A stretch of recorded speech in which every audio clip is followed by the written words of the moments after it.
সম্মানিত দর্শকবৃন্দ, আজকে আমরা চলে এসেছি গাছের দেড়ের ভুরকার বাঁধের নিচে পদ্মা নদীর তীর ঘেঁষে যে জায়গাটি রয়েছে সেখানে।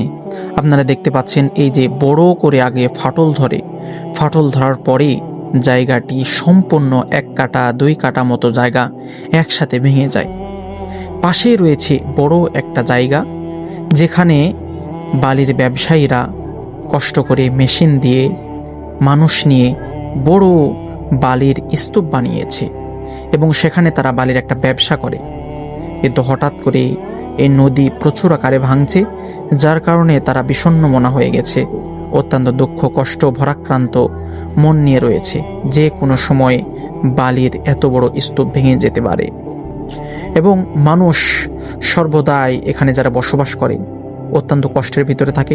রাত্রে যখন ঘুমায় তখনও তাদের একটা পেরেশান থাকে, না জানি কখন আমাদের বসত বাড়িও ভেঙে পড়ে। এখন শুধু আল্লাহ তাআলাকে ডাকা ছাড়া দ্বিতীয় কোনো উপায় নেই। আল্লাহ পাক রব্বুল আলামিন যেন আমাদের সকলকে রহম ফরমান, আমাদের প্রতি রহমতের দৃষ্টি দেন, এই দোয়াই করি, এই কামনাই করি।